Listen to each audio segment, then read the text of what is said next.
ஜனாதிபதி தேர்தல் சட்டபூர்வமாக நடாத்தும் காலம் நெருங்கி வருவதால் இடம்பெறவுள்ள ஜனாதிபதி தேர்தலை தமிழ் மக்கள் முற்றாக புறக்கணிக்க வேண்டும். அதற்கு அவர்கள் தயாராக இருக்க வேண்டுமென தமிழ் தேசிய மக்கள் முன்னணியின் பாராளுமன்ற உறுப்பினர் செல்வராசா கஜேந்திரன் தெரிவித்துள்ளார். இன்று இடம்பெற்ற ஊடகவியலாளர் சந்திப்பில் அவர் இதனை தெரிவித்துள்ளார். அவர் அங்கு கருத்து தெரிவிக்கையில், வணக்கம். ஜனாதிபதி தேர்தல் சட்டபூர்வமாக நடத்த வேண்டிய காலப்பகுதிகள் நெருங்கி வருகின்றது. இந்த தேர்தல் நடத்தப்படுமா இல்லையா என்பது தொடர்பான சந்தேகங்களும் பரவலாக பேசப்பட்டு கொண்டிருக்கின்றது. ஆனாலும் சிங்கள பௌத்த பெரும்பான்மையினத்தவர்கள் இந்த தேர்தலிலே தமிழ் மக்களுடைய வாக்குகளை குறிவைத்து தீவிரமான பரப்புரைகளிலே ஈடுபட்டிருக்கின்றார்கள். அதே நேரத்திலே தமிழ் மக்கள் தங்களுடைய அரசியல் விடுதலைக்காக ஒரு சரியான அணுகுமுறையை இந்த ஜனாதிபதி தேர்தல் தொடர்பாக தெரிவு செய்து அந்த அணுகுமுறையை கடைபிடித்து விடக்கூடாது என்பதற்காக, அந்த தமிழ் மக்களை தோற்கடிப்பதற்காக தமிழ் சிவில் அமைப்புகளும் சில அரசியல் கட்சிகளும் இணைந்து பொது வேட்பாளரை நிறுத்துதல் என்கின்ற ஒரு நாடகத்தையும் மிக தீவிரமாக நகர்த்தி கொண்டிருக்கின்றார்கள். இந்த சந்தர்ப்பத்திலே எங்களுடைய மக்களை சரியான முறையில் வழிநடத்த வேண்டிய ஒரு பொறுப்பு ஒரு அரசியல் கட்சி என்ற வகையிலே கஜேந்திரகுமார் பொன்னம்பலம் தலைமையிலான எங்களுடைய அரசியல் இயக்கத்திற்கும் இருக்கின்றது. அந்த வகையிலே இந்த ஆட்சியாளர்கள் கடந்த காலங்களிலும் இந்த தேர்தல்கள் மூலமாக தமிழ் மக்களுடைய வாக்குகளை பெற்றுவிட்டு தமிழ் மக்களுக்கு எதிரான கட்டமைப்பு சார் இனஅழிப்புகளையும் நேரடியான இனப்படுகொலைகளையும் அரங்கேற்றி வந்திருக்கின்றார்கள். அதே போன்று 2010 ஆண்டுக்கு பிற்பாடு, போர் முடிந்த பிற்பாடும் கூட அந்த ஆட்சிப்பீடம் ஏறுகின்றவர்கள் எங்களுக்கு எதிரான கொடுமைகளை செய்தவர்களாக இருந்த காரணத்தினாலே அந்த நபர்கள் மீண்டும் வந்து விடுவார்கள் என்கின்ற ஒரு அச்சம் ஏற்படுத்தப்பட்ட நிலைமையிலே அவர்களை தோற்கடிக்க வேண்டும் என்கின்ற ஒரு கருத்தியலோடு எங்களுடைய மக்கள் இந்த வாக்களிப்புகளுக்கு தூண்டப்பட்டிருக்கின்றார்கள்.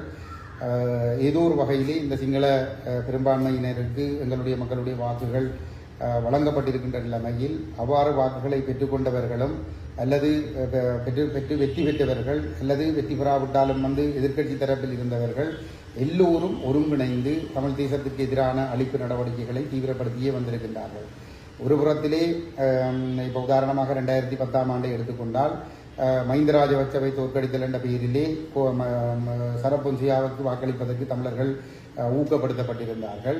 ஏனென்று சொன்னால் தமிழர்கள் தேர்தல் ஒன்றை புறக்கணிப்பதன் மூலமாக இளைஞர்கள் என்ற ஒரு அடையாளத்தை நிராகரிக்கின்ற ஒரு செயல்பாடு நடந்துவிடக்கூடாது என்பதற்காகவும், அதே நேரத்திலே தமிழர்கள் புறக்கணிப்பதன் மூலமாக ஒரு வலிமையான ஒரு பேரம் பேசும் சக்தியாக உருவெடுத்து விடக்கூடாது என்பதற்காகவும் தமிழர்களுடைய அந்த பகிஷ்கரிப்பு என்ற அணுகுமுறையை தோற்கடிக்க வேண்டும் என்பதற்காக இந்த தமிழ் அரசியல் தரப்புகளினாலே அந்த உபாயங்கள் வகுக்கப்பட்டு பொன்சேகாவுக்கு வாக்களிக்க தூண்டப்பட்டிருந்தார்கள். ஆனாலும் கூட அவ்வாறு தமிழ் மக்கள் பொன்சேகாவுக்கு வாக்களித்திருந்த நிலைமையிலே பொன்சேகாவும் ராஜபக்சர்களுக்கும் இடையில் எத்தகைய முரண்பாடுகள் இருந்தாலும் தமிழர்களுக்கு எதிரான கட்டமைப்பு சார் இனஅழிப்பு என்கின்ற விடயத்திலே ஆட்சியாளர்களோடு ஒருமித்துத்தான் பொன்சேகாவும் செயல்பட்டு வந்திருக்கின்றனர்.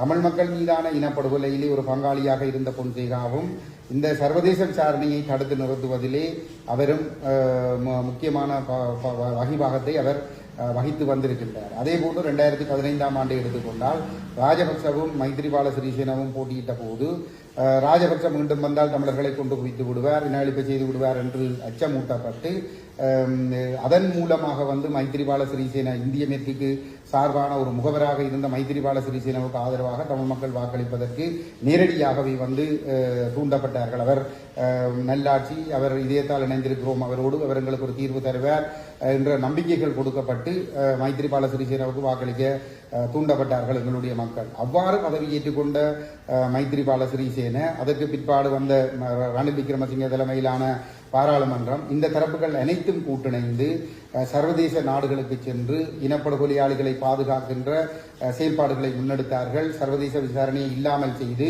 இந்த இனப்படுகொலை செய்த மஹிந்த ராஜபக்ச, கோட்டாபய ராஜபக்ச, சரத் பொன்சேகா உள்ளிட்ட ராணுவ தளபதிகளை பாதுகாக்கின்ற செயல்பாடுகளை ஒருபுறம் முன்னெடுத்துக் கொண்டு மறுபுறம் எங்களுடைய தேசத்தின் மீதான கட்டமைப்பு சார் இனஅழிப்பு செயல்பாடுகளை தீவிரப்படுத்தியிருந்தார்கள். குறிப்பாக சொல்ல போனால் ரணில் மைத்திரி காலப்பகுதியிலேதான் மட்டக்களப்பு மாவட்டத்திலே 3 லட்சம் மாடுகளை அழித்து அதனுடைய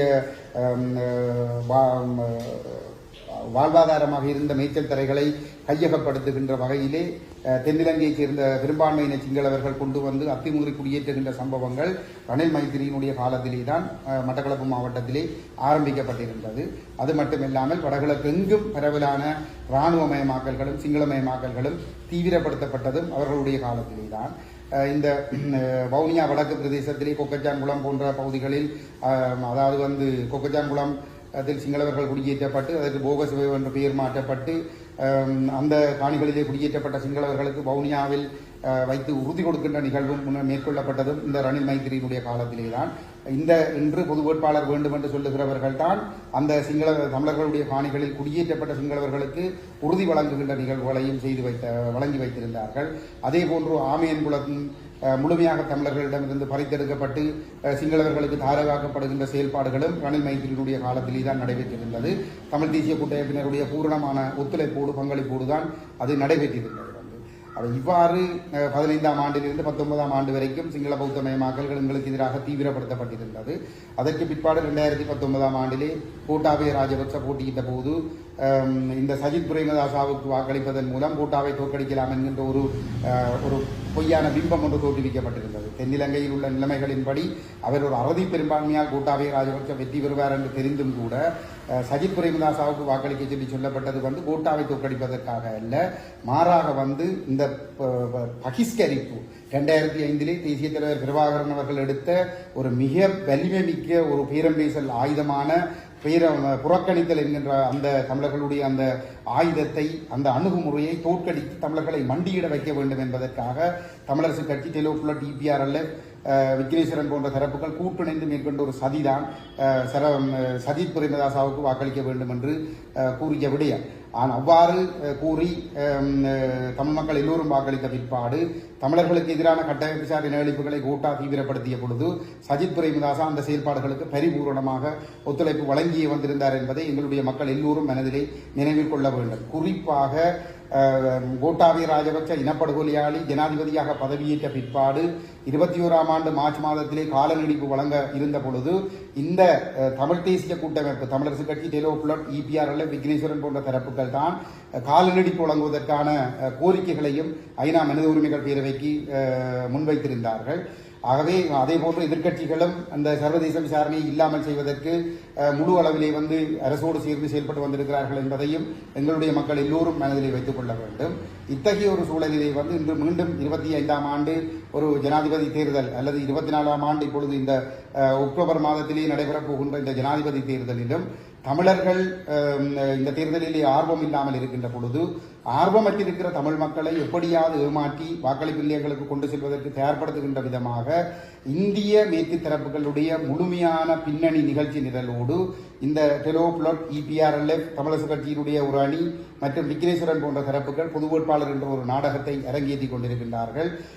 இவர்களோடு சேர்ந்து சிவில் சமூகம் என்று சொல்லக்கூடியவர்களும் பல்கலைக்கழக சமூகத்தைச் சேர்ந்தவர்கள், ஊடகத்துறை சார்ந்தவர்கள் மற்றும் வேறு சிவில் சமூகத்தைச் சேர்ந்தவர்கள் என்று சொல்லக்கூடியவர்கள் கூட்டிணைந்து இந்திய மேற்கினுடைய முகவர்களாக இருந்து கொண்டு தமிழ் மக்களை ஏமாற்றி இந்த வாக்களிப்பு நிலையங்களுக்கு கொண்டு செல்வதற்காக பொது வேட்பாளர் என்கின்ற ஒரு சதியை அரங்கேற்றிக் கொண்டிருக்கின்றார்கள். இந்த சதிக்குள் எங்களுடைய மக்கள் அகப்பட்டு விடக்கூடாது என்பதை நாங்கள் மிக பொறுப்புணர்வோடு கேட்டுக்கொள்கிறோம்.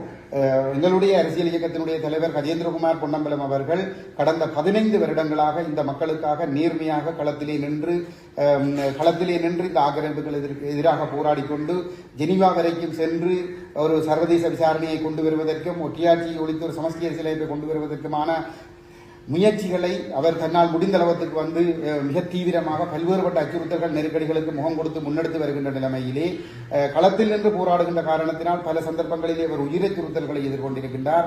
எங்களுடைய உறுப்பினர்கள் எத்தனையோ உயிரச்சுறுத்தல்களை எதிர்கொண்டிருக்கிறார்கள், எவ்வளவோ தாக்குதல்களுக்கு முகம் கொடுத்திருக்கின்றார்கள், சட்ட ரீதியான நெருக்கடிகளுக்கு முகம் கொடுத்திருக்கிறார்கள். இவை அனைத்துக்கும் முகம் கொடுத்து இந்த நில ஆக்கிரமிப்புகளுக்கு எதிராக போராடி அவற்றை தடுத்து நிறுத்துவதற்கு, பௌத்த மயமாக்கல்களுக்கு எதிராக போராடி அதை கட்டுப்படுத்துவதற்கு போன்ற பல்வேறுபட்ட செயல்பாடு செயற்பாடுகளில் களத்தில் நின்று போராடுகின்ற கஜேந்திரகுமார் பொன்னம்பலத்தினுடைய இந்த வழிகாட்டல்களை எங்களுடைய மக்கள் ஏற்றுக்கொள்ள வேண்டும் என்று மிக பொறுப்புணர்வோடு நாங்கள் கேட்டுக்கொள்கின்றோம். அந்த வகையிலே இவர்கள் பல்வேறுபட்ட அமைப்புகளின் பேரில் போலியான முயற்சிகளை செய்து மக்களை ஏமாற்றி ஒரு கவர்ச்சியை காட்டி வாக்களிப்பு நிலையத்துக்கு கொண்டு செல்வதற்கான தயார்படுத்தல்களில் ஈடுபட்டுக் கொண்டிருக்கின்றார்கள். இவர்களுடைய ஏமாற்றுகளுக்கு ஈடுபடாமல் தயவு செய்து தமிழ் மக்கள் முற்றுமுழுதாக இந்த தேர்தலை நாங்கள் பகிஷ்கரிக்க வேண்டும் என்று கேட்டுக்கொள்ளுகின்றோம். இவர்கள் சொல்லுகிறார்கள் தாங்கள் எல்லோரும் ஒற்றுமையாக தமிழ் மக்கள் ஒரு பொது வேட்பாளரை நிறுத்தி தமிழ் மக்களுடைய ஒற்றுமையை வெளிப்படுத்தி அதை சர்வதேச சமூகத்திலும் கொண்டு செல்ல போகிறோம் என்று சொல்லுகிறார்கள். ஆனால் இந்த சிவில் சமூகத்தோடு சேர்ந்து இன்று இந்திய ராணுவ காலத்திலே தமிழ் மக்கள் மீது இந்திய ராணுவத்தோடு சேர்ந்து கடத்தல் கொள்ளை செய்த இபிஆர் கொலை கும்பலுடைய தலைவர் சுரேஷ் பிரேமச்சந்திரனும் நிலாந்தனும் ஒரு முதுகெலும் பெற்ற ஒரு ஆய்வாளர் நிலாந்தனும் நேற்றைய தினம் ஒரு அறிவிப்பு ஒன்று செய்திருக்கிறார்கள். அந்த அறிவிப்பு என்பது தமிழ் மக்களை மாற்றி ஒரு பொது வேட்பாளர் என்ற ஒரு சதிக்குள் கொண்டு சென்று முடக்கி இந்தியாவுக்கு வேண்டப்படுகின்ற ஒருவரை வெல்ல வைப்பதற்கு எதிர்காலத்திலே வாக்குகளை திரட்டி கொடுப்பதற்காகத்தான் அந்த சதி முயற்சி நடைபெறுகிறது. இந்த தரப்புகள் கடந்த இவர்களோடு சேர்ந்து இந்த பொது வேட்பாளர் என்ற விடயத்தில் ஈடுபடக்கூடியவர்கள் அந்த கடந்த 20ஆம் தேதி இந்திய வெளிவிவகார அமைச்சரோடு சந்திப்பு நடைபெற்றிருந்தது. 8 பேர் நாங்கள் அதில் கலந்து கொண்டிருந்தோம். தமிழ் தேசிய மக்கள் முன்னணியுடைய தலைவர் கஜேந்திரகுமார் அவர்களுடைய அறிவுறுத்தலின் அடிப்படையிலே எங்களுடைய கட்சி சார்ந்து நான் கலந்து கொண்டிருந்தேன். அதே போன்று தமிழரசு கட்சியில் இருந்து சுமந்திரன், ஸ்ரீதரன், சாணக்கியன், மாவை சீனாத் ராசா போன்றவர்களும், டெலோவில் இருந்து செல்வம் அடைக்கல்நாதன், புலட்டில் இருந்து சித்தார்த்தன் போன்றவர்களும் வந்திருந்தார்கள். விக்னேஸ்வரன் வந்திருந்தார். என்னை தவிர ஏனைய 7 பேருமே சரணம் தப்பாமல் துதி பாடுவது போன்று 13ஆம் திருத்தச் சட்டத்தை நடைமுறைப்படுத்துவது பற்றி தான் பேசியிருந்தார்கள். இந்திய புதிய அரசாங்கம் இந்தியாவிலே அமைந்திருக்கிற ஒரு சூழலிலே பிராந்தியத்திலே இந்தியா ஒரு 4வது வல்லரசாக இருக்கிற ஒரு இடத்திலே இலங்கை தொடர்பான விவகாரத்திலே சீனாவை கையாளுவதில் இந்தியாவும் அமெரிக்காவும் ஐரோப்பாவும் உரணியாகத்தான் செயல்பட்டுக் கொண்டிருக்கிறார்கள். அந்த வகையிலே தொடர்ச்சியாக இந்தியா ஊடாகத்தான் இலங்கை விவகாரத்தை இந்த அமெரிக்க ஐரோப்பிய தரப்புகள் கையாண்டு வருகின்ற ஒரு சூழலிலே இந்த பிராந்திய வல்லரசினுடைய வெளிவிவகார அமைச்சர் இங்கே வந்திருந்த பொழுது அவரிடம் 13ஆம் திருத்தச் சட்டத்தை தான் இந்த தரப்புகள் வலியுறுத்தி இருக்கின்றார்கள். இவ்வாறு செய்துவிட்டு இப்ப பொது வேட்பாளர் என்று சொல்லி சொல்வது தமிழீழ தனியரசு கேட்பதற்காக அல்ல. ஆகவே இந்த நயவஞ்சகர்களுடைய கருத்துக்களை நம்பி ஏமாந்து விட வேண்டாம்.